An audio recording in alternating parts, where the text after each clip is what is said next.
Well, see, this is one of the reasons why that was Jonathan Booz. Me and him used to host the Monday show. We railed against Russiagate from 2015, 2016. This is why Russiagate was so dangerous.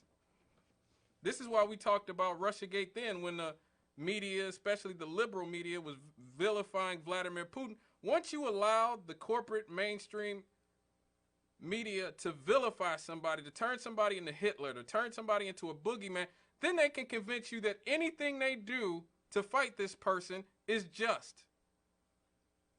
Okay, they've been setting us up for this since 2016. 2016, they've been setting us up for this.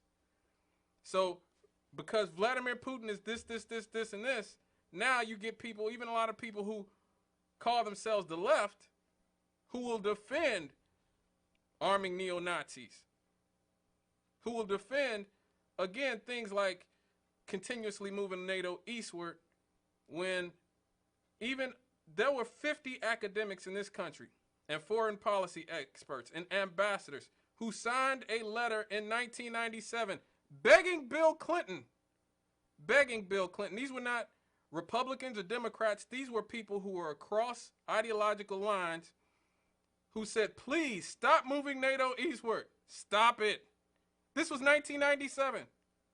Right around the same time Kennan wrote the op-ed in the New York Times saying it was going to be the biggest geopolitical mistake of the 21st century. And here we are. Here we are. Let me get this caller. Hello, caller. Hey, Scott. What's up? First of all, good evening to you. It's all good. And Dale. You just mentioned something about the media and brainstorming people. Brainwashing people. Brainwashing. Let's keep it local. No. We're talking about Ukraine here. Unless you got something to say about Ukraine. I don't speak on that. 200,000 miles away. All right. Thanks for your call, but because we got to get to an interview later on. But yeah, you know, when you have the brainwashing of the corporate media, they can convince you that anything they do to tackle this threat is a good thing. This is why they make Saddam Hussein Hitler. So you'll believe the lie about weapons of mass destruction. This is why they'll turn Muammar Gaddafi into Hitler. NATO, like, what did NATO have any business being in Libya? None. Zero. Zilch. And we allowed them to destroy the African country with the highest living standards because, again, we were heavily propagandized as a population who doesn't fight back and doesn't push back about these types of things. That's it. When you're propagandized, you go along. You go along to get along, and that's what we're doing right now. You know, and that's not even just it. You know, NBC News, I saw this anchor woman, Kelly Capel, I want to get her name right. Kelly Gabelia said, these are not refugees from Syria. These are Christians and they're white. Just to put it bluntly, these are not refugees from Syria. These are refugees from neighboring Ukraine. I mean, that, quite frankly, is part of it. These are Christians, they're white, they're very similar to people who live in Poland. They're very similar. They're Christians, they're white, they're not refugees from Syria. They're very similar to the people who live in Poland. Please, tell us how you feel, Kelly. And here's the crazy thing. None of these people have been suspended or fired. None of these people have been suspended or fired for just having a mask-off moment on national TV saying, yeah, we care more about Ukrainians because they're white and they have blonde hair than we care about black people.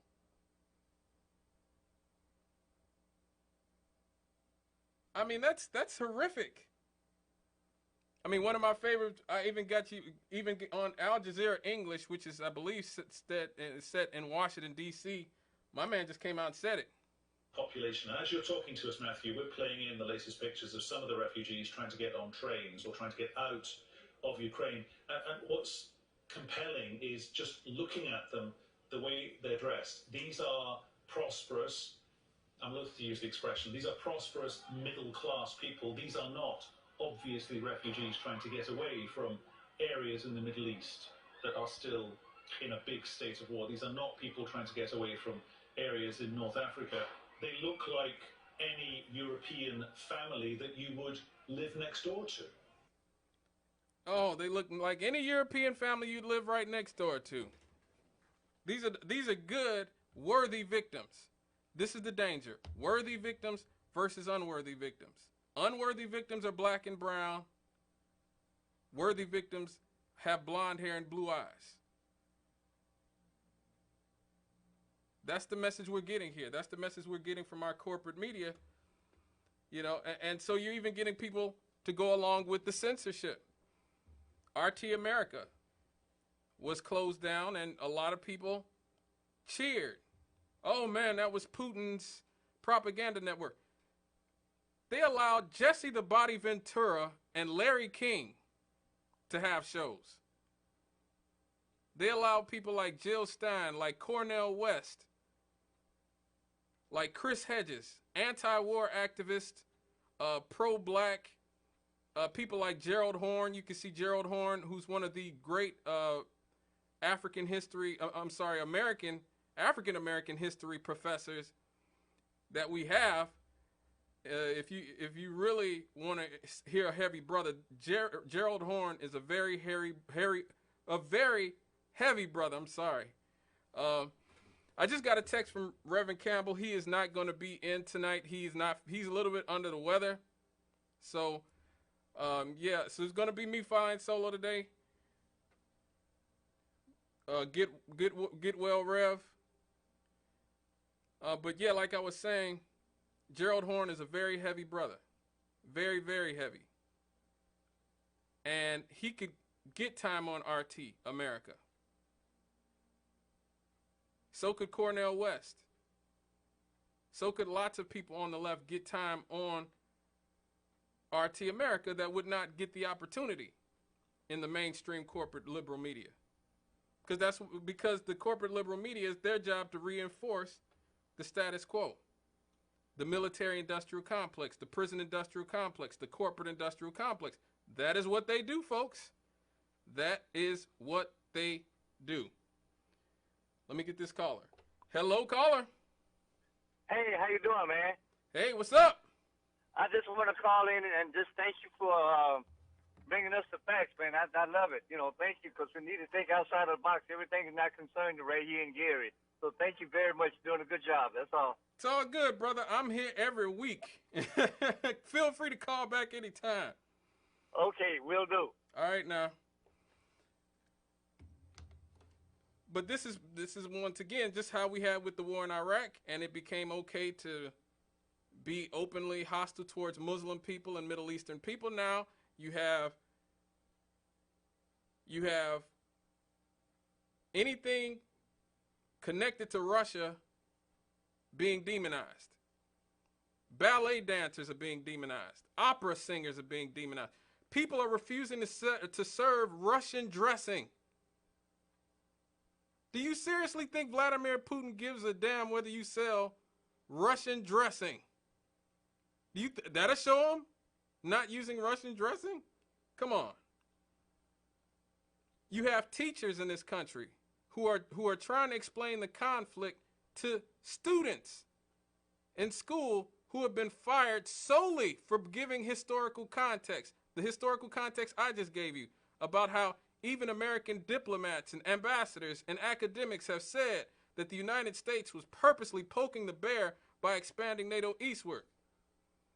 And just for saying that, school teachers have been fired in this country.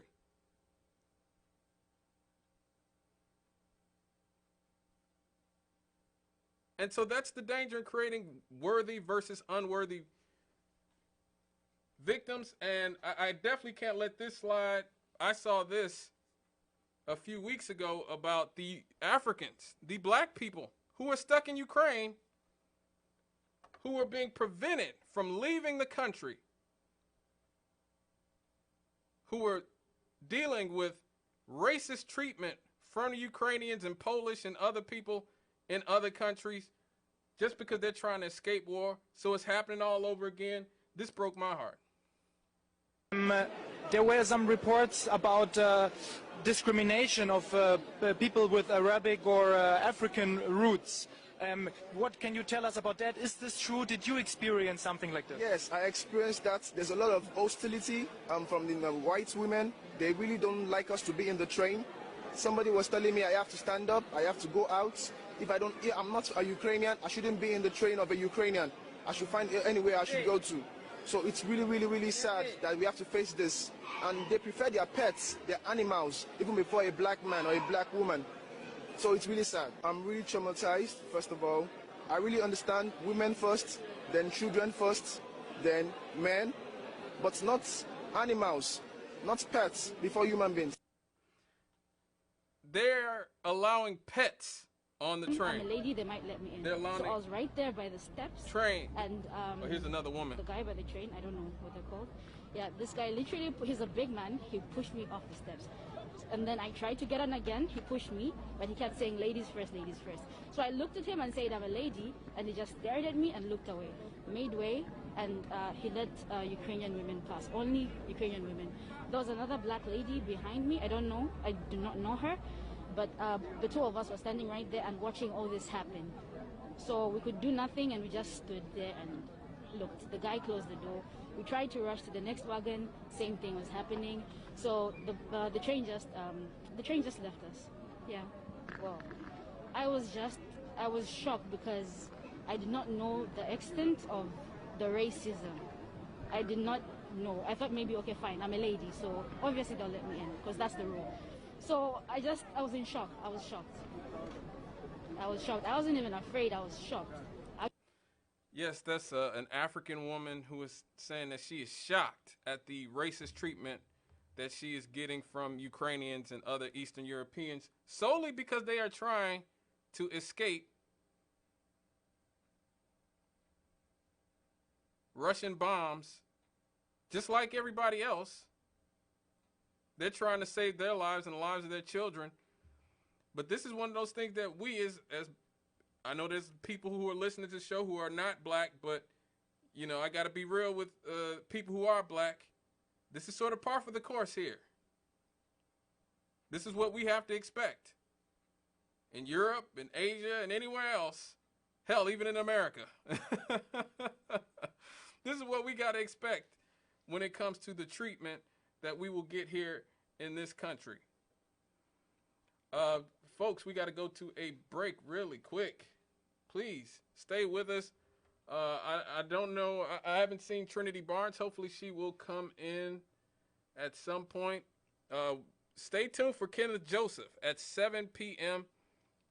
He's going to talk about his documentary about the life of Johnny Jackson, the Jackson 5 drummer who grew up right here in the city of Gary, Indiana. We'll be right back.